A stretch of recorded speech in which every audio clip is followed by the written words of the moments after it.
రెండవ తిమోతికి పత్రిక, తిమోతికి రాసిన రెండవ పత్రిక 4వ అధ్యాయము 196వ పేజీ 9వ వచనం.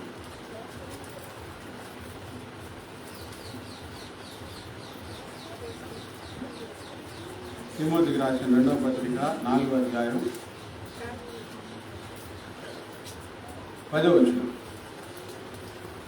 దేమ ఇహలోకమును స్నేహించి నన్ను విడిచి తెస్సలోనికకు వెళ్ళను కాదు. పౌలు గారు తిమోతికి రాస్తున్న ఉత్తరంలో, రెండోసారి రాస్తున్న ఉత్తరంలో ఒక వ్యక్తి గురించి బాధపడుతూ రాశారు. దేమా ఆయన పేరు. యేసు ప్రభు వారి సువార్త విని బాప్తిసం తీసుకున్నాడు. అంతటితో ఆగకుండా పరిచారకునిగా మారాడు. పౌలు గారికి సహకారంగా మారాడు. బాప్తిసం తీసుకోవడమే కష్టం. చాలా ఆటంకాలు, అనుమానాలు, సమస్యలు వస్తాయి. అతను నమ్మి బాప్తిసం తీసుకున్నాడు. ఒక మెట్టు ఎక్కాడు. బాప్తిసం తీసుకున్న తర్వాత అంతటితో తతంగం అయిపోదు. బాప్తిసం తీసుకున్న తర్వాత ప్రారంభమవుతుంది అసలు జీవితం. ప్రభువుని చేరే వరకు మెట్టు మెట్టు ఎదుగుతూ ఉన్నత స్థితికి చేరాలి. ప్రతి విశ్వాసి జీవితంలో ఇది జరగాలి. పరిశుద్ధపరచుకోవాలి. మనల్ని మనం ప్రభు పోలికలోనికి మారాలి.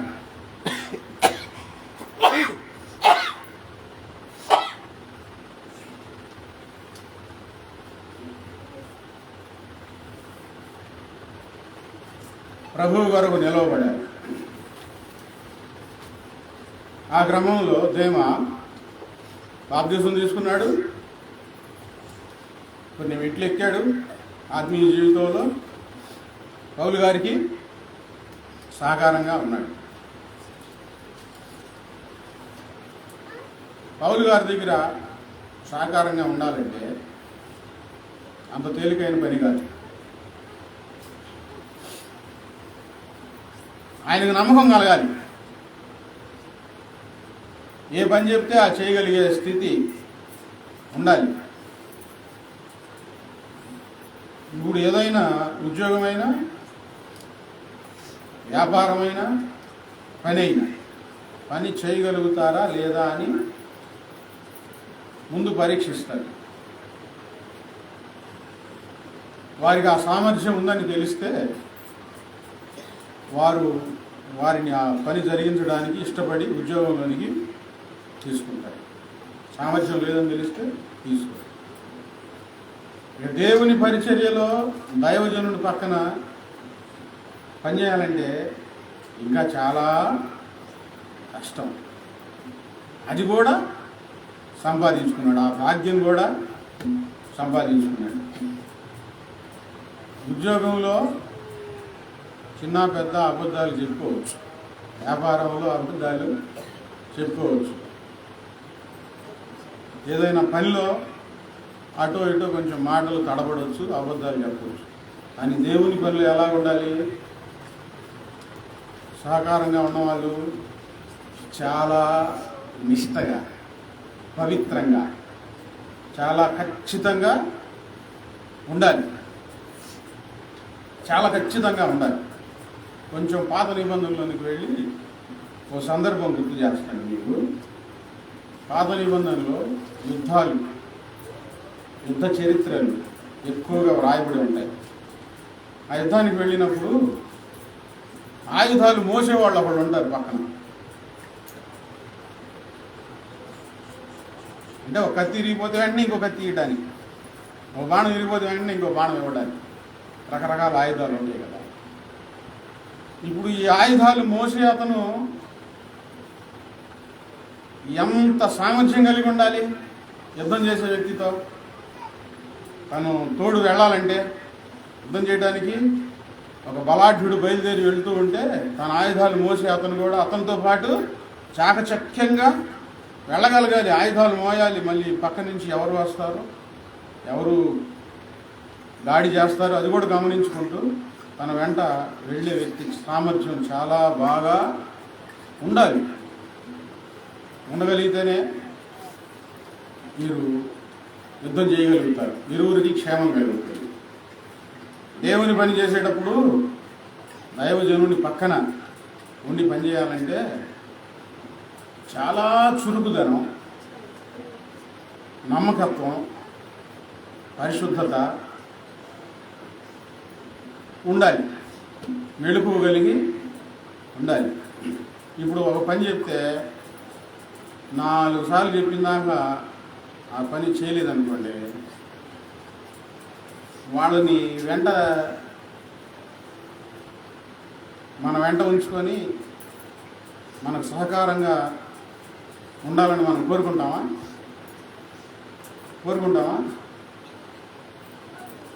మీరు కోరుకుంటారా? మీ ఇంట్లో ఏదో చిన్న సరుకులు తెమ్మని చెప్పడానికి పిల్లలకు చెప్పారనుకోండి, 5-6 సార్లు చెప్పుకోవాల్సి వస్తే ఏమనిపిస్తుంది మీకు? ఏమనిపిస్తుంది? చికాకు వస్తుంది, తలనొప్పి వస్తుంది. ఇన్నిసార్లు చెప్పుకోవాలని ఒక్కసారికి వెంటనే గమనించి దమ్మని ఆ పని చేశారనుకోండి, వీళ్ళు సహకారంగా ఉంటే బాగుండు అని అనిపిస్తుందా? కాదు, అనిపిస్తుందా లేదా? దేమా స్థాయికి చేరాడు, ఆ నమ్మకం ముదిరితేనేగా తన పక్కన సహకారంగా ఉండటానికి పౌలు గారు ఇష్టపడింది. దేవుని పనిలో చెప్పింది బాగా అర్థం చేసుకోవాలి. ఒకటి చెప్తే ఒకటి చేస్తే, ఇప్పుడు ఒక పని చెప్పామనుకోండి, ఇంకోటి చేసి నేను చేసానంటే వాళ్ళు సహకారంగా ఉంచుకుంటావా? ఉండనీయగలుగుతావా సహకారంగా? అబ్బో వదిలేయా అని అంటాం. అయితే ఆ స్థానానికి చేరాడు మొత్తాన్ని సహకారంగా ఉండటానికి. కొద్దికాలం తర్వాత ఏమైందో ఏమో కానీ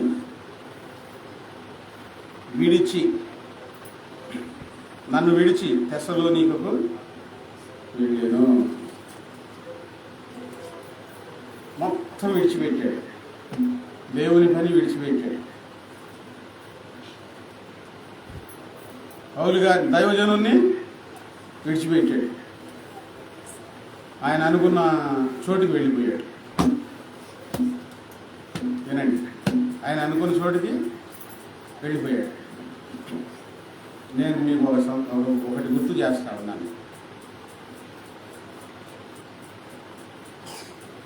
దైవజనుణ్ణి విడిచిపెట్టినా పర్వాలేదు, కానీ దేవుణ్ణి విడిచిపెట్టకూడదు. మీ ఇష్టమైన ప్రదేశాలకు వెళ్ళినా కానీ మంచిదే, దేవుడికి దూరం అవ్వకూడదు. ఎక్కడున్నా ఏం చేయాలి చెప్పండి? ఏం చేయాలి? దేవుని పని చేయాలి. ఏం చేయాలి? దేవుని పని చేయాలి, దేవునిలో కొనసాగాలి, ఆత్మలు సంపాదించాలి. అట్లా చెప్తున్నాను. మీ మనస్సులోకి ఏదైనా కష్టం వేసి దైవజనుడిని విడిచిపెట్టినా, నన్ను విడిచిపెట్టినా ఇబ్బంది లేదు.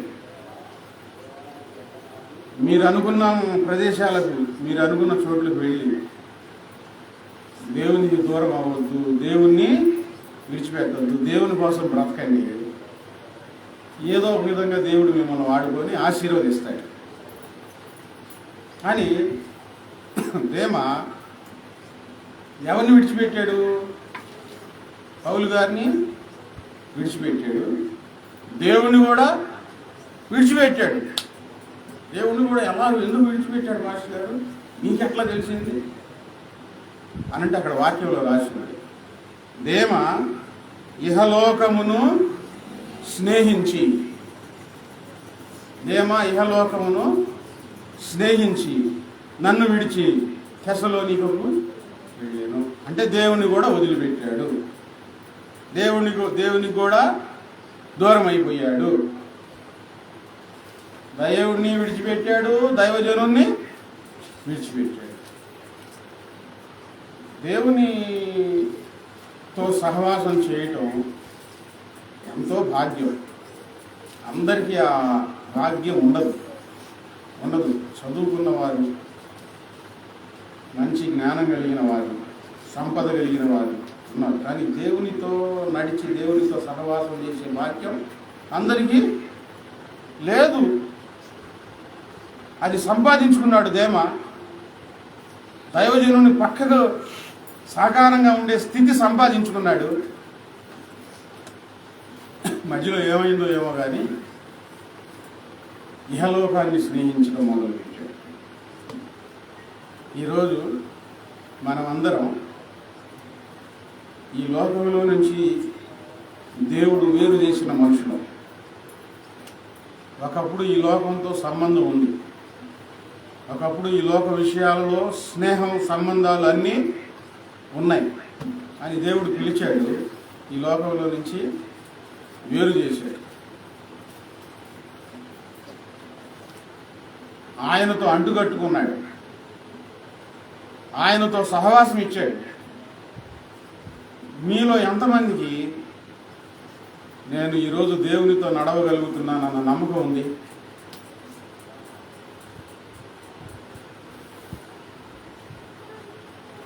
దేవుడు నాతో ఉన్నాడు, నేను దేవునితో నడుస్తున్నాను, దేవునితో సహవాసం నాకు కలిగిందన్న నమ్మకం ఎంతమందికి ఉంది? ఏమి నిశ్శబ్దం, అటో ఇటో తేల్చుకోలేకపోతున్నాం అసలు.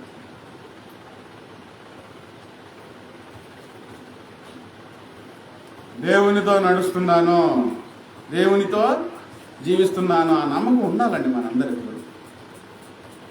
లోకంలో నుంచి వేరు చేయబడ్డాం, దేవునితో సహవాసం దొరికింది, దేవుని పని చేయగలుగుతున్నాం, దేవుని సన్నిధానంలో కూర్చోగలుగుతున్నాం, దేవుని సేవించగలుగుతున్నాం. ఎంతకంటే మంచి జీవితం ఇంకొకటి లేదు. లోకాన్ని విడిచిపెట్టి దేవుని దగ్గరికి వచ్చి మరలా లోకాన్ని ఎందుకు స్నేహం చేశాడు? దైవజనుడిని దేవుణ్ణి విడిచిపెట్టి మరలా లోకంలోనికి ఎందుకు వెళ్ళాడు? దేవుని పిల్లలారా, మన ఆత్మీయ యాత్ర బాప్తిస్మంతో ప్రారంభమైంది. పరలోకం చేరే వరకు మరలా మనం లోకంలో కలవకూడదు.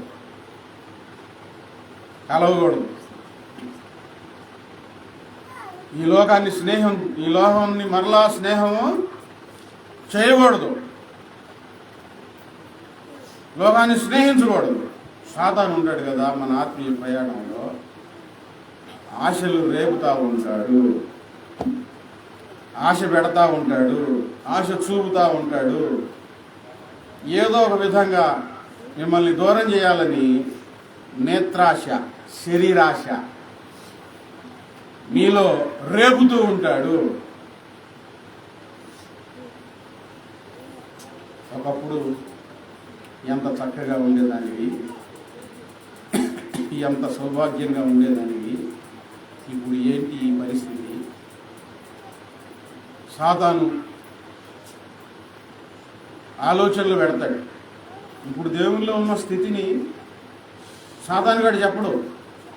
దేవుల్లో మనం ఉన్న స్థితిని మనం చూసుకోవాలి, మన మనోనేత్రాలతో మనం చూడాలి. మనం ఎంత గొప్ప స్థితికి వచ్చామో,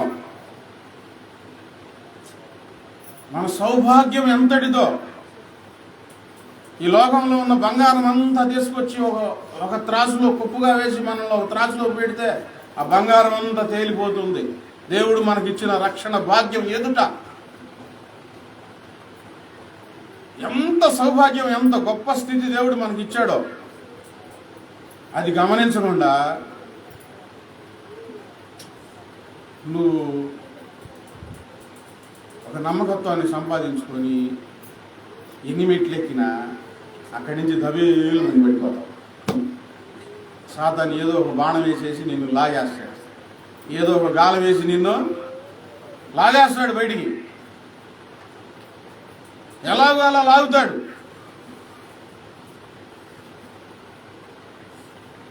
సాతాను పని ఏంటంటే దేవునిలో నిన్ను నిలవనీయకూడదు, తనతో పాటు నరకానికి తీసుకొని వెళ్ళాలి. సాతాను పని అది. మనకిచ్చిన ఈ భాగ్యాన్ని ఒకసారి మీరు కళ్ళారా చూసుకోండి, ఎంతటి భాగ్యమో. ఎవరికి దక్కలేదు. కొంతమంది మనసుల్లో ఆలోచన ఉండొచ్చు, నేనేంది వెళ్ళి వాళ్ళలో కలిశాను, ఏం పని చేస్తున్నాను నేను, అసలు వాళ్ళలో కలిశాను ఏంది, అసలు మనకు తగిద్దా ఇది, ఆ మతంలో దిగాని ఇది మతం కాదుగా. సాతాను పెట్టే ఆలోచనలు. అసలు పరలోకం ఉందా, నరకం ఉందా, ఆ పాస్టర్ గారి మాటలు విన్నాను ఏంది, నేను ప్రార్థనకి వెళ్ళకపోతే ఏం జరగదా, ఇంతకాలం ఎట్టబతికాను నేను, ఇవన్నీ ఆలోచనలు ఏం చేస్తాయి? సాతాను చేతుల్లోనికి నిన్ను తీసుకొని వెళ్ళిపోతాయి. సాతాను ఉచ్చుల్లోనికి నిన్ను తీసుకొని వెళ్ళిపోతాయి. లోకం ఎంత మురికిదో, దేవుల్లో ఉన్న భాగ్యం ఎంత గొప్పదో నీ కళ్ళార నువ్వు చూడాలి, నీ కళ్ళార నీవు తెలుసుకోవాలి. ఈయన దేమ లోకాన్ని స్నేహించి పౌలు గారిని దేవుణ్ణి విడిచిపెట్టి, పరిచర్యను విడిచిపెట్టి వెళ్ళి మరలా లోకంలో కలిసిపోయాడండి. లోకంలో కలిసిపోయాడు.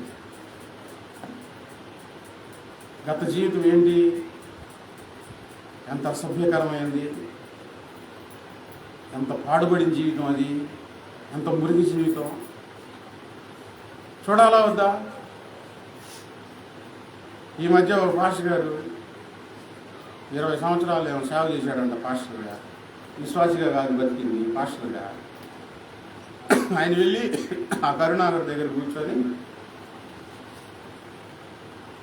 భగవంతుడు మిమ్మల్ని పంపించాడు మమ్మల్ని అందరిని మారవడానికి అని చెప్తా ఉన్నాడు. మరి 20 సంవత్సరాలు ఏం సేవ చేశాడో, ఏం చెప్పాడో అర్థం కాదు. సేవ పాస్టర్ అంటే ఇతరులకు చెప్తాడుగా, ఇతరులకు చెప్తున్నాడంటే ఈయనకు తెలిసి ఉండాలిగా. ఆయన చెప్పింది ఆయనకు అర్థం కాల, ఆయనకి తెలియలేదు ఆయనకి. ఇప్పుడుదా దేవుల్లో కొనసాగారు. మరలా ఏదో ఒక సాతాన్ని గాల వేస్తే, నాకు తెలియక వెళ్ళానయ్యా, పుణ్యాత్ముడిలాగా వచ్చావు, ఇంకా ఏదేదో పేర్లు పెట్టుకొని ఆ పరమేశ్వరుడే నిన్ను పంపించాడు, భగవంతుడే నిన్ను పంపించాడు, సృష్టికర్తే నిన్ను పంపించాడు నా దగ్గరికి, నేను తప్పు చేశానని మరలా నువ్వు దేవుణ్ణి విడిచిపెట్టే స్థితి ఒకవేళ ఉందేమో.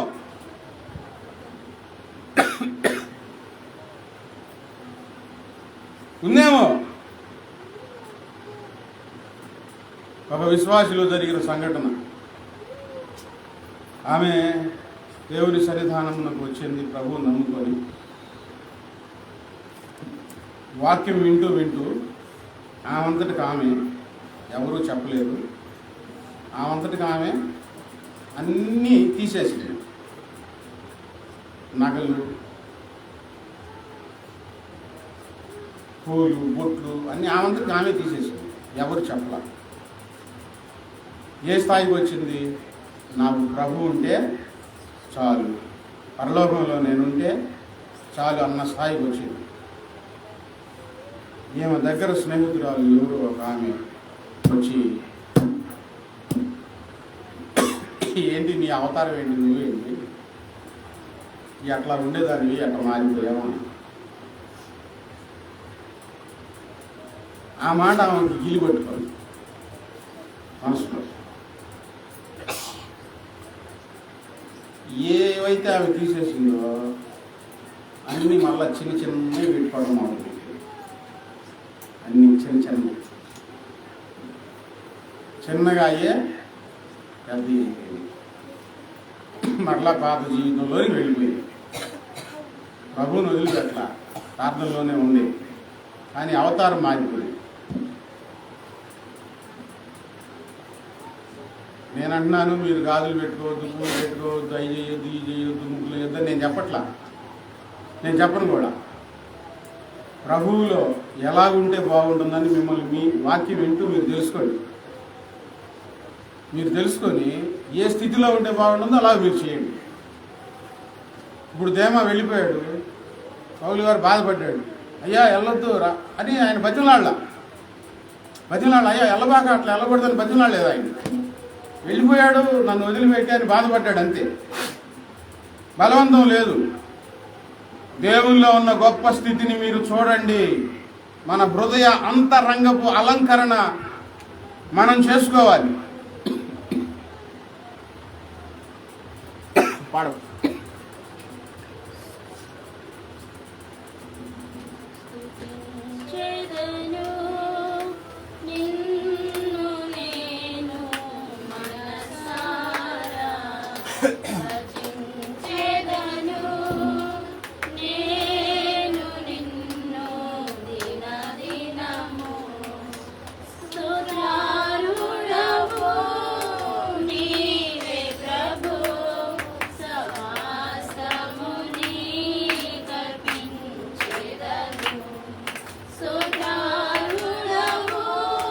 మన హృదయ అంతరంగపు అలంకరణను మనం అంతరంగాన్ని అలంకరించుకోవాలి. దేవుడు అది చెప్తున్నాడు. దయతో, సత్యముతో మనల్ని మనం అలంకరించుకోవాలి. పరిశుద్ధతతో మనల్ని మనము అలంకరించుకోవాలి. ఈ మధ్యలో విడిచిపెట్టి వెళ్ళిపోయిన వాడిని దేవుడు ఏమీ అనలేడు, దైవజనులు ఏమీ అనలేరు. ఈ బాప్తిసం తీసుకున్న ప్రారంభమైన ఆత్మీయ యాత్ర కొన ఊపిరి వరకు ప్రభువుతో కొనసాగాలని నేను వేడుకుంటూ ఉన్నాను. దేమా ఎందుకు వెళ్ళాడు? ఇహలోకమును స్నేహించి. ఎందుకు ఇహలోకాన్ని స్నేహించాడు? పౌలు గారి పరిచర్యను మనం గమనిస్తే చాలా కష్టమైన పరిచర్య.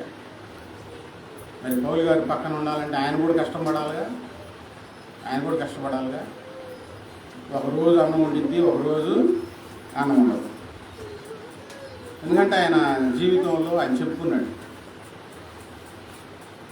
ఉపవాసములతోనూ జాగారములతోనూ,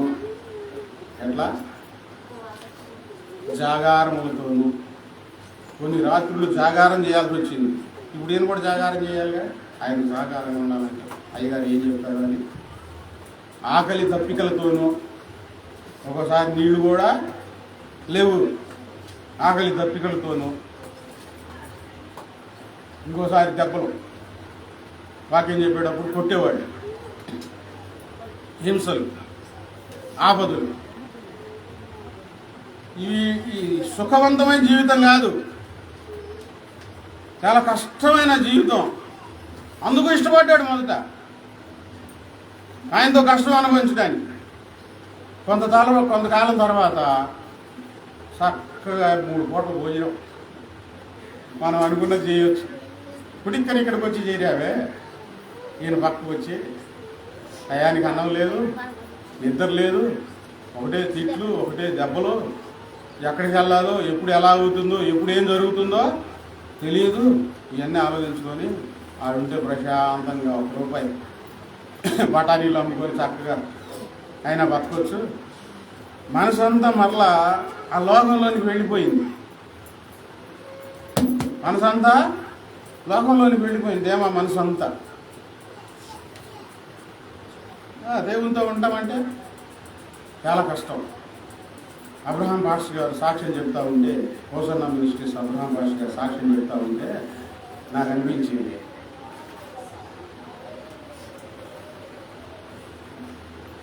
పాచి అన్నం తినేవాళ్ళు అంట. వాళ్ళు పాచి పెట్టిన అన్నం సేవలు. ఆయన అనుకొని ఉంటే చక్కగా మంచి భోజనం ఇంటికాడ కోరుకున్నది అనుకొని ఉంటే ఈరోజు ఈ స్థాయికి వచ్చేవాడు కాదు. ఒక చిన్న గదిలో, ఆ గది కూడా కురిసేదంట. ఆ సాక్ష్యం విని నాకు బలం వచ్చింది. వాళ్ళు అంత కష్టపడ్డారు, మనకు అంత కష్టం కూడా మనకు లేదు అని. పడుకోవడానికి కూడా ముడుచుకొని పడుకోవాలంట ఆ గదిలో. ఇంకొకళ్ళు వస్తే చోటు ఉండేది కాదంట. ఆ స్థితిలో ఆయన నమ్మకంగా వదిలిపెట్టకుండా ఆయన వెంటే ఉండే దేవుడు ఇప్పుడు ఆ సంస్థకు అధినేతను చేశాడు. ఆయన ఆ సంస్థకే అధినేతను చేశాడు. ఇంకొక సాక్ష్యం అక్కడే ఓ భాష గారు యేసన్న గారు వెంట తిరిగిన ఆయన ఉపవాసాలు ఉన్నాడు. ఆయన చెప్పాడు, అయ్యా కడుపు ఆకలి రగులుతా ఉంటే రూపాయి పెట్టి బఠానీలు తిని నీళ్లు తాగిన రోజులు యేసన్న గారితో అనుభవం నాకు ఉందని చెప్పాడు ఆయన. యేసన్న గారితోనే తిరిగాడు. ఆ రూపాయి పెట్టి బఠానీలు తిని ఆ సేవలో కొంతకాలం ఆయనతో పాటే ఉన్నాడు ఉపవాసంలో. ఆయన ఎక్కడికి వెళ్తే అక్కడ కాలినడ పట్ల డబ్బులు లేని రోజులు ఉన్నాయి, తిండి లేని రోజులు ఉన్నాయి, ఆయనతో ఉన్నాను. ఇప్పుడు భోగభాగ్యాలు అనుభవిస్తున్నానని చెప్పాడు. ఆయన చేసింది ఏంటంటే ఆయన విడిచిపెట్టి సుఖాన్ని ప్రేమించాడు. ఒక సంస్థలో చేరాడు. వాళ్ళ కుటుంబం అంతా మరలా బాప్తిస్మం తీసుకుంది. నేను చెప్తా ఉండేవాడిని కదా, ఆయనే నన్ను పిలిచింది. చూడా నేను యేసన్న గారి అమ్మడి తిరిగాను, నీకేం తెలుసు, అక్కడి నుంచి బయటకు వచ్చేప్పుడు నేను ప్రశాంతంగా హాయిగా బతుకుతున్నాను రా అని అన్నాడు. అక్కడ ధనం సంపాదించుకున్నాడు, సౌకర్యవంతమైన సుఖాలు సంపాదించుకున్నాడు, కానీ దేవుని పని పోగొట్టుకున్నాడు. దేవుని పని చేస్తున్నట్లే ఉంటుందిలే కానీ మహిమతో కూడిన పరిచర్య వేరు, మహిమ లేని పరిచర్య వేరు.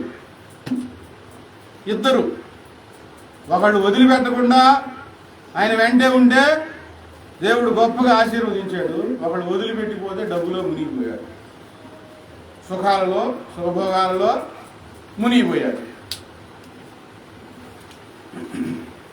దేమ ఈ లోకాన్ని స్నేహించి విడిచిపెట్టి దేవుని పనిని పోగొట్టుకున్నాడు. పౌలు గారి వెంట ఉంటే వేరు, కష్టాలు బాధలు ఆపదలు భయంకరమైన ఇబ్బందులు ఉండొచ్చు, కానీ దేవుని ఆత్మ దేవుని మహిమ వీరికి కంచెగా ఉండేది. లోకంలో వెళ్తే ఉండేదా? ఉండేది కాదు. ఎందుకు ఈ లోకాన్ని స్నేహించాడంటే మొదటి యోహాను పత్రిక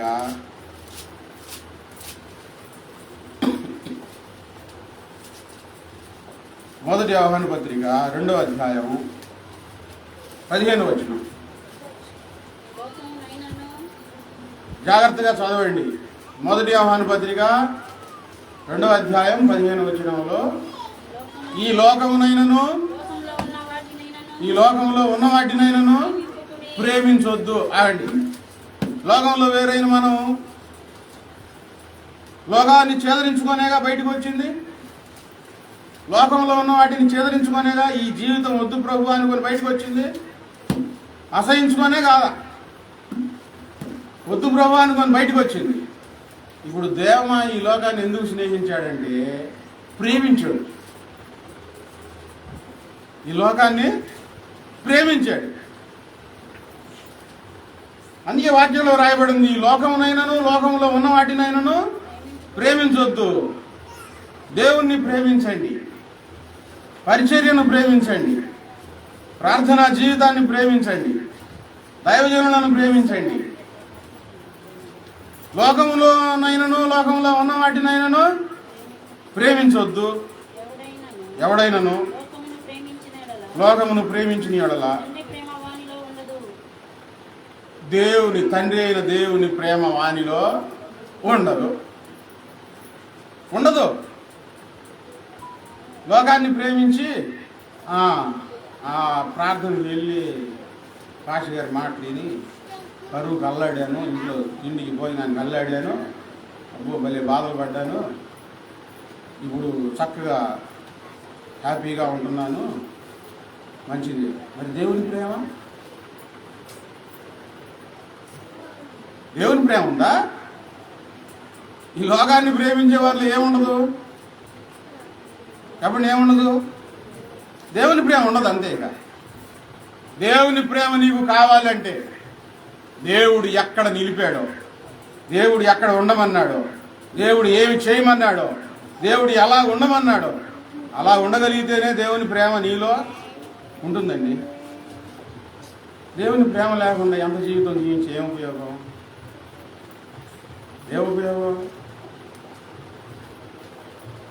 లోకంలో ఉన్నదంతయు శరీరాశ, నేత్రాశ, జీవపు డంబం. అది జీవపు డంబం. జీవపు డంబం అంటే ఏంటి?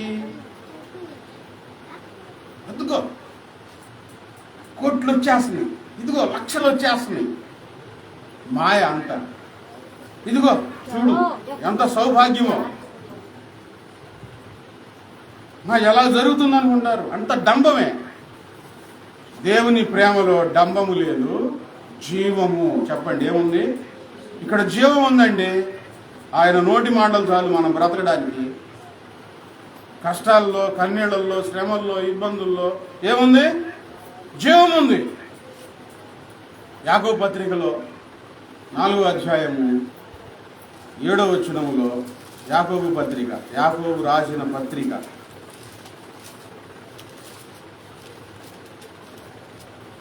4వ అధ్యాయం 4వ వచనం. వ్యభిచారులారా, అక్కడ మొదట ఏమన్నారండి? వ్యభిచారులారా. ఏంది దేవుడు ఎక్కడ ఏం మాట్లాడినా నా కుమారులారా, నా ప్రజలారా, నా పిల్లలారా అని మాట్లాడించాడు దైవజనుల ద్వారా కూడా. ఇక్కడ దేవుడు మాట్లాడట్లేదులే కానీ దేవుని ఆత్మావేశం దైవజనుని నోట నుండి ఏమొచ్చిందంటే వ్యభిచారులారా. ఈ మాట మనల్ని ఎవరైనా అంటే ఎలా ఉండిద్దండి? ఎంత బాధ కలిగిద్ది? వేషని వేష అంటే ఎగ్గిరి తన్నిద్దంట. వేషని వేష అంటే ఎగ్గిరి తన్నిద్దంట. వ్యభిచారులారా అని ఎందుకు అన్నారంటే వీళ్ళ మనసు దేవుని మీద నిలకడగా ఉండదు, నలువైపులా తిరుగుతూ ఉండింది మనసు. పాపం చేయాల్సిన అవసరం లేదు. ఈ మనసు వస్తువుల మీద, మనుషుల మీద, ప్రదేశాల మీద, లోకంలో చూసిన వాటన్నిటి మీదకు వెళుతూ ఉంటే ఆహా అది చూడాలి, ఆహా అది అనుభవించాలి, అది తినాలి, ఆహా ఇక్కడ ఎంజాయ్ చేయాలి, ఇలా వెళుతూ ఉంటే దేవుడు ఏమంటాడంటే వాళ్ళని ఏమంటాడు? వ్యభిచారులారా. మన మనసంతా దేని మీద ఉండాలి? మనసంతా నీ కోసమే యేసయ్యా, నా మది నిండా నీ రూపమే. మనసంతా నీ కోసమే యేసయ్యా, నా మది నిండా నీ రూపమే. అది ఉంటే చాలండి. మన మనసంతా ఆయన కోసమై ఉండి మన మది నిండా దేవుని రూపం ఉంటే చాలు. ఆ స్థాయిని గుర్తించాలి మీరు. వ్యభిచారులారా, ఈ లోక స్నేహము దేవునితో వైరమని మీరు ఎరుగరా? ఈ లోకాన్ని స్నేహిస్తే ఎవరితో వైరం వస్తుంది? మనుషులతో కాదు, సృష్టితో కాదు. ఎవరితో వైరం? దేవునితోనే వైరం. ఇప్పుడు పులితో వైరం వచ్చింది అనుకోండి, పులికి మనకి మంచి సంబంధం ఉంటే హ్యాపీ, వైరం వస్తే మామూలు గొడవ. పులి దాకా ఎందుకంటే మన ఇంట్లో పిల్లితో వైరం వచ్చింది అనుకోండి, ఇల్లు టాప్ ఎగిరిపోయేటట్టు కేకలు రావు. వైరం వస్తే అది కళ్ళు బయట పెట్టి కళ్ళు ఎర్ర చేసి అందనుకోండి, పులి కాదు, ఒళ్ళంతా తడిసిపోయింది. పిల్లితో వైరం వస్తేనే సరే. మన ఇంట్లో కుక్క అనుకున్నాం, మన ఇంట్లో కుక్కతో వైరం వచ్చింది అనుకోండి, అది ఎదురు తిరిగి పళ్ళు బయట పెట్టి గట్టిగా గాండ్రించింది అనుకోండి, ఇక కాలు చేయి ఆడదు. జంతువులతో వైరం వస్తే, మనుషులతో వైరం వస్తేనే గుండె ఆగిపోయే పరిస్థితి వస్తే, దేవునితో వైరం వస్తే, దేవునితోనే వైరం వస్తే, ఎందుకు దేవునితో వైరం వస్తుంది? మనసు లోకంతో స్నేహం చేస్తే, లోకం మీదకి వెళ్ళిపోతే దేవుని ప్రేమ ఉండదు, దేవుడు శత్రువు అవుతాడు. దేవుడు శత్రువు అయిపోతాడు. అందుకని ఈ లోకంలో దేనిని ప్రేమించవద్దు. చిన్నపిల్లారా, ఈ లోకమునైనను లోకంలో ఉన్న వాటినైనాను ప్రేమించవద్దు. లోకంలో ఏముంది? చెప్పుకున్నాం కదా, శరీరాశ, నేత్రాశ, జీవకామం. ఇంకా నేను దగ్గరగా చెప్తాను. ఈ లోకంలో ఏంటంటే మనుషులు ఎక్కువగా మొదటగా ప్రేమించేది శరీరాశ, తర్వాత నేత్రాశ. అందులో నేను చెప్తా ఉన్నాను, లోకంలో ఏముంది? తిండి. చెప్పండి, ఏముంది? తిండి. ఈ దేవ ఆ తిండిని ప్రేమించి ఉంటాడు. ఎందుకంటే ఇంత దగ్గర సరిగ్గా ఆహారం ఉండట్లేదుగా, సరిగ్గా అన్నం ఉండట్లేదుగా, టయానికి నీళ్ళు కూడా దప్పిక, ఆకలి దప్పికలతో అని ఆయన అన్నాడు. దప్పికలతో ఉండాలిగా. తిండి పిచ్చి ఉండకూడదు. దేవుడు మనకి ఏది ఇస్తే అదే. షద్రక్, మెషక్, అబేద్నెగోలు పరాయి దేశానికి వెళ్ళి వాళ్ళు మాంసం పెడతామన్న వాళ్ళు ఏమన్నారంటే, ఈ మాంసం అపవిత్రత మాకు వద్దు, మేము కాయగూరలే మేము తింటామని అన్నారు. వాళ్ళకి ఏమి లేదు, తిండి పిచ్చి లేదు. తిండి పిచ్చి ఉన్నవాళ్ళు దేవుల్లో నిలవబడలేదు. ఇశ్రాయేలీలు దేవునికి ఎందుకు దూరం అయ్యారు? ఎందుకు సణుకున్నారు? మాకు మాంసం ఎవరు పెడతారు? మాకు మాంసం ఎక్కడి నుంచి అంటే బోర్మని ఏడ్చారు. ఎలా ఉండేది? బోర్మని ఏడితే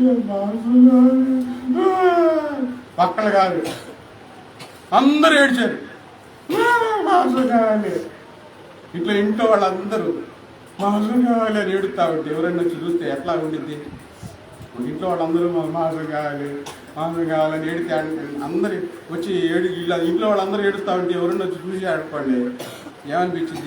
నయం పెట్టింది అయిందో బాబు, మాంసం కావాలని ఏడుతున్నారు. వాళ్ళు మాంసాన్ని ప్రేమించారు, దేవుని మీద సణుక్కున్నారు. ఏమైంది? ఈ లోకాన్ని ప్రేమిస్తే దేవుని మీద సణుగుడు వచ్చింది. చాలామంది నశించిపోయారు. సణుగుకొని సంహారకుని చేత సంహరించబడింది. తిండిని ప్రేమించి సణుక్కొని జీవితాలే పోగొట్టుకున్నారు. చాలా జాగ్రత్త దేవుని పిల్లలు. దేవుడు మనకి ఏది ఇస్తే అదే తృప్తి చెంది ఉండాలి. రెండు, ఒకటి తిండి గురించి. తిండి గురించి చెప్తా ఉన్నాను.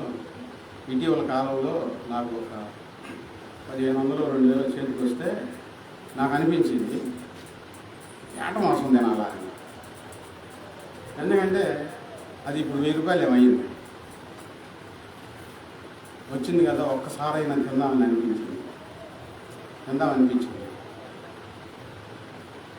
కొనుక్కొని వెళ్ళి ఈరోజు ఏట మాంసం తిందామని నేను అనుకుంటే నా మనసు కనిపించింది, నిజంగా అండి, నేను అబద్ధం చెప్పట్లేదు, నిజమే చెప్తున్నాను. పులిపేట మీద నిల్చోండి. దేవుడు ఇవ్వలేడా? దేవుడు ఇస్తాడు. లేదు ఏంది, ఏదో చాలా పెద్ద మూట పోయిందన్నాడు. నేను ఎదురు వాక్యం వాక్యం విను సంతోషంగా. నువ్వు దిగులుగా కూర్చుంటే మా అందరికీ దిగులు వచ్చేసి.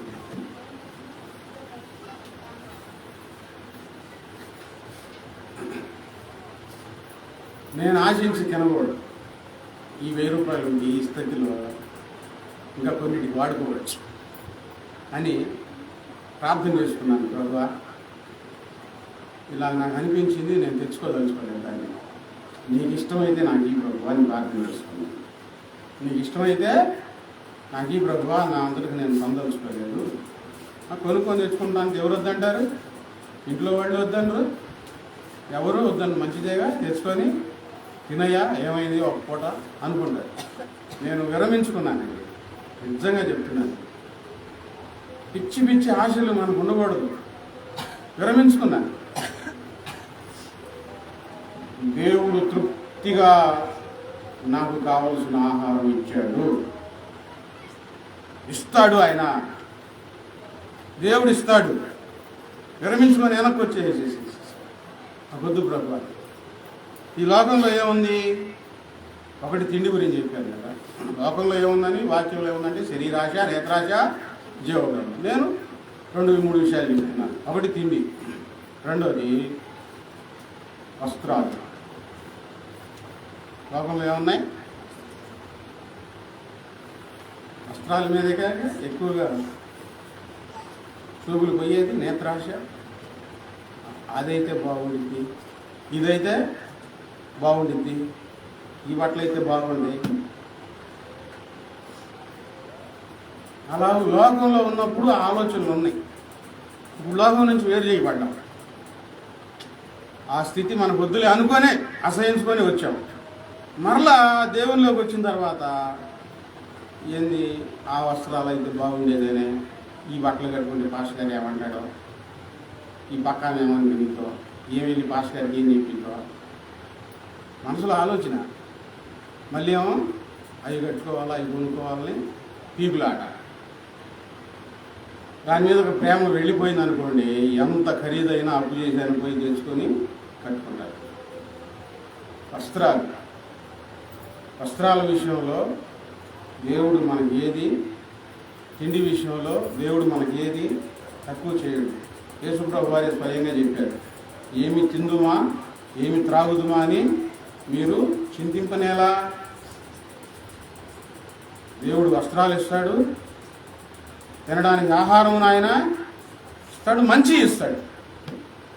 ఇప్పుడు ఒక మాట అనుకున్నాం, దేవుడు మంచోడా చెడ్డోడా? మంచోడు కదా. ఇప్పుడు ఆయన మనకు మంచిది ఇస్తాడా చెడ్డది పిచ్చిది ఇస్తాడా? చెప్పండి. క్రిస్మస్కి ఏదో నా స్తోమతను బట్టి నేను చీరలు తీసుకొచ్చి ఇస్తా ఉంటే ప్రార్థనకి వెళ్ళామా ఒకమా విశ్వాసం వద్దాం. ప్రార్థనలో ఉన్నామే, ప్రార్థనకి వెళ్ళినోళ్ళు అంటారు పాపం, మనం పట్టించుకోకూడదు, వాళ్ళకి తెలియదు కదా. ప్రార్థనకు వచ్చాము, ఆ కలర్ నాకు నచ్చలేదు అంటే ఇప్పుడు దేవుడు నీ చేతికి అందిస్తుంది మంచిదా పిచ్చిదా? దేవుడిచ్చేది మంచిది, అది తిండి అయినా వస్త్రాలైనా. ఇంకా లోకంలో ఏమున్నాయి ఒకటి చెప్పాను. మరి దేవుడు మనకి తిండి ఉంది, లోకంలో ఏమున్నాయి? వస్త్రాలు ఉన్నాయి. మనకి మన ఎదుటకు ఏది తీసుకొని వస్తే అదే మనం ధరించుకుందాం. మన ఎదుటకు ఏది దేవుడిస్తే అదే మనము తిని తృప్తి చెంది దేవుణ్ణి స్తుతిద్దాం. లోకంలో ఏమున్నాయి? ఇంకా బంధుత్వాలు ఉన్నాయి, బంధాలు ఉన్నాయి, గొప్ప గొప్ప ప్రదేశాలు ఉన్నాయి, గొప్ప గొప్ప హోటళ్ళు ఉన్నాయి, ఆడంబరంగా జరిగే ఎన్నో సంగతులు ఉన్నాయి. అబ్బా అక్కడ కాసేపు ఉంటే బాగుండేది, ఆ బీచ్ దగ్గరికి వెళ్తే బాగుండేది, ఆ జలపాతం దగ్గరికి వెళ్తే బాగుండేది. మనసు కొట్టుకులాడకూడదు. అవసరమైతే దేవుడు నిన్ను తీసుకొని వెళ్తాడు అవసరమైతే. ఈ లోకంలో ఉన్నది ఏది ఇప్పుడు మనకు మంచిది కాదు. ఇప్పుడు మనకు మంచిది ఏంటంటే దేవుడు పరలోకమే. దేవుడిని స్తోత్రం. ఈ లోకాన్ని స్నేహించి ప్రేమించి లోకంతో స్నేహం చేస్తే దేవునికి వైరం అయిపోతాం, దేవునికి శత్రువు అయిపోతాం. తిండి విషయంలో, వస్త్రాల విషయంలో, ఇక బంధువుల విషయంలో చాలా జాగ్రత్త. లోకంలో ఉన్న వాటిని ప్రేమించవద్దు, లోక స్నేహం చేసి మరలా లోకంలో కలిసిపోవద్దు. దాని గురించి పేతురు పత్రికలు ఏం చెప్పారు? చదవండి. పేతురు పత్రిక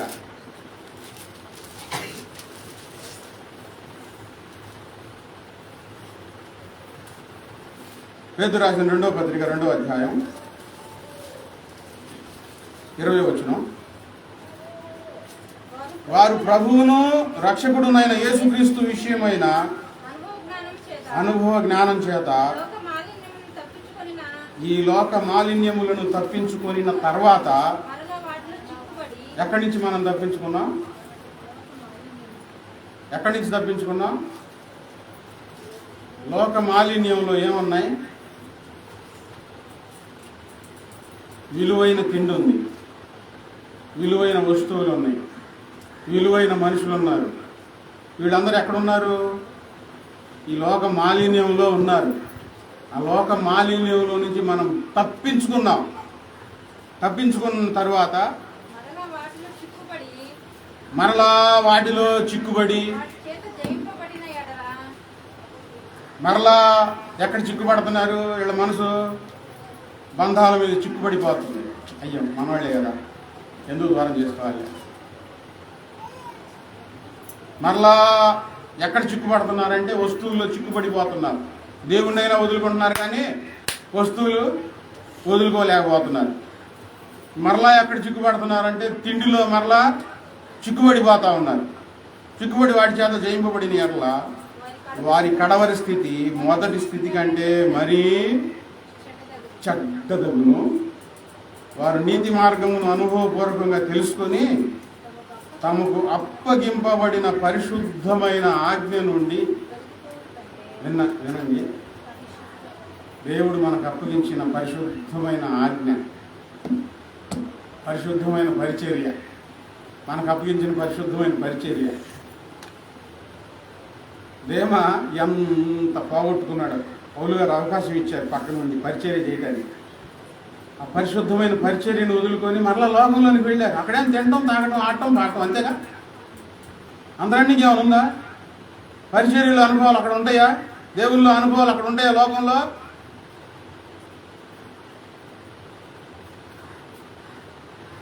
నమ్మి పరిశుద్ధమైన రక్షణ భాగ్యం అప్పగిస్తే మరలా దీన్ని తీసుకొని వెళ్ళి పరిశుద్ధమైన రక్షణ పాత్రను తీసుకొని వెళ్ళి ఎక్కడ పెడుతున్నారు?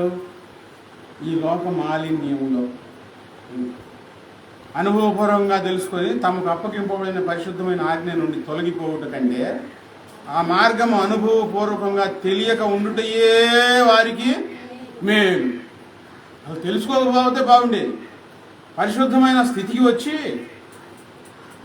దేవుని రాజ్యంలో హక్కుదారులుగా మారి దేవునితో సహవాసం ఏర్పరచుకొని మరలా కొంతకాలం తర్వాత లోకాన్ని ప్రేమించి లోకంతో స్నేహం చేసి ఈ దేవుని సహవాసాన్ని వదిలిపెట్టి వెళ్ళిపోతా ఉన్నామంటే అసలు తెలుసుకోకపోవడమే మేలు.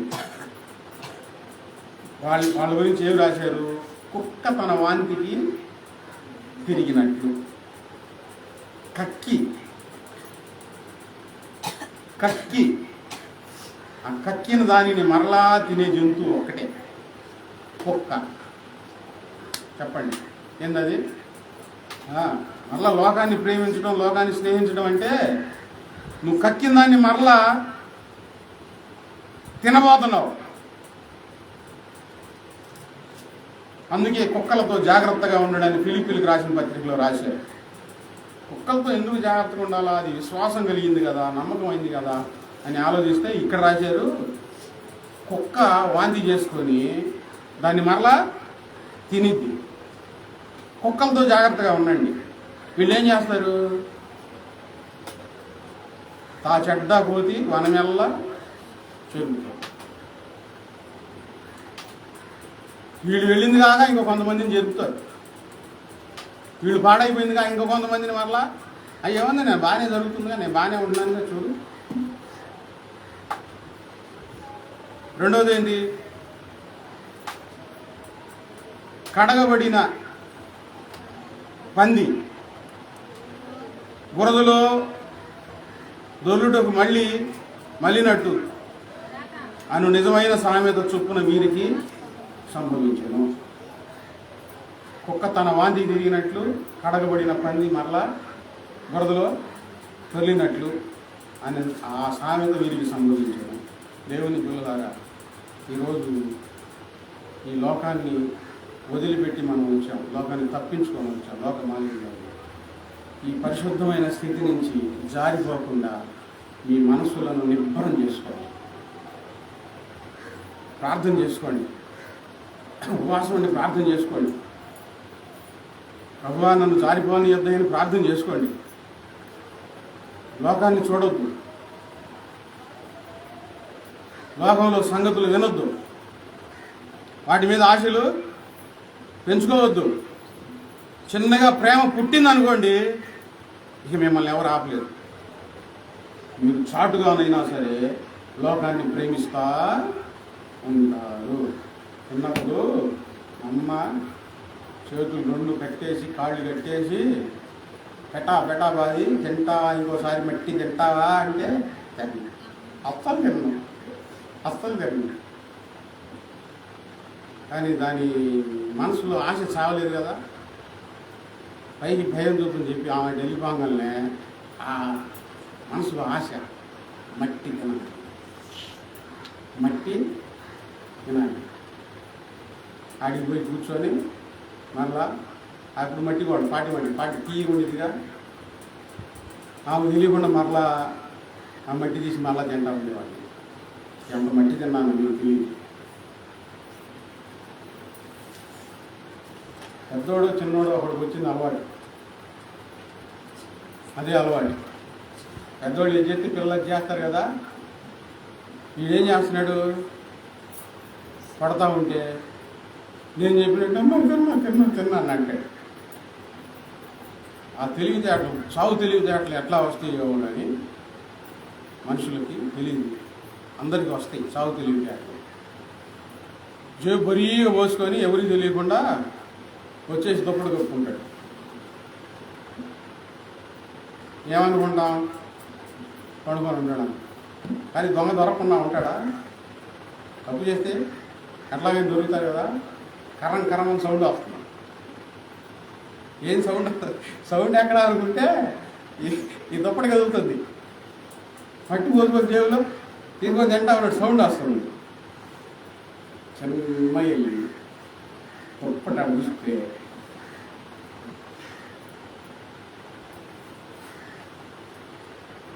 ఇక మూతి కదిలితే కనబడుతుంది మట్టిగా. జేబులో చేయబడి జేబు రెండు పట్టుకుంది. ఇప్పుడు మనసును నిబ్బరం చేసుకునే వాళ్ళు నేను ఆ పని చేయకూడదు అని అనుకుంటే పట్టాల్సిన అవసరం లేదు, గద్దించాల్సిన అవసరం లేదు.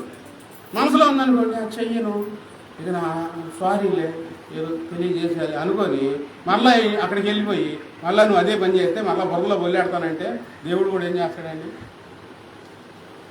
మనకున్న స్థితిని చూడండి ఒకసారి. ఎంత భాగ్యం మనకు దేవుడు ఇచ్చాడో, ఎంత భాగ్యం ఇచ్చాడో. మీ కళ్ళారా మీరు చూసుకోండి, ప్రార్థన చేసుకోండి, ప్రభువా నా స్థితి నాకు చూపించని వేడుకోనండి. ఎవరికి లేని భాగ్యం మనకుంది. ఈ భాగ్యాన్ని పోగొట్టుకొని మరలా పోయి బురదలో వేసుకోవద్దు, లోకాన్ని ప్రేమించవద్దు, అసహించుకోండి. చివరికి ఒక్క మాట చెప్పి నేను చెప్పి నా పాస్టర్ గారే, మీ ఫ్యామిలీ అంతా వచ్చి బాప్టిజం తీసుకోండి, నెలకు 20,000 రూపాయలు ఒక కారు, ఒక సంఘం అప్పు చెప్పారు. కమ్ముగా బ్రతకొచ్చు, బ్రతులు డబ్బు ఉంటే సేవ చేసుకోవచ్చు అన్నాను. నా మనసు ఒప్పుకోలేదు. అప్పుడు ఇక్కడ ఈ రాజేశ్వరి ఇంట్లో ఉంటా ఉన్నాను. నాకు అనిపించింది ఈ బాధలన్నీ పోతాయి, ఇక్కడ మనం చెప్పిన ఇంట్లో లేదు, చక్కగా 50,000 జీతం వచ్చింది, కారు వచ్చింది, సరే వస్తానన్నా అన్న. ఆయన అన్నాడు ఫ్యామిలీ మొత్తం బాప్టిజం తీసుకోవాలన్నాడు. అవు నాకొద్దు, నీకు దండం పెడతాను. మా ఫ్యామిలీ బాప్టిజం ఒకసారి అయిపోయింది, ఇక మళ్ళీ నీ దగ్గరికి వచ్చి మళ్ళీ మేము బాప్టిజం తీసుకున్నాం. ఇంకొక అవకాశం, సిమెంట్ ఫ్యాక్టరీలో ఒక 2 జిల్లాలు అప్పు చెప్తాం, 2 జిల్లాల ఎంప్లాయీస్ నీ కింద ఉంటారు, 40,000 జీతం, ఇల్లు ఇస్తాం, కారు ఇస్తాం, తిరగటానికి. నువ్వు ఇక్కడికి వచ్చి ఉండాలని అన్నాడు, అక్కడికి వచ్చి ఉండాలని అన్నాడు. ఆ ప్రాంతానికి వచ్చి, నువ్వు అక్కడి నుంచి వస్తామంటే కుదరదు, మా ప్రాంతానికి వచ్చి ఉండాలని అన్నాడు. ఒకసారి అట్లా తిరిగింది గిర్రమని. ఎంత భాగ్యం!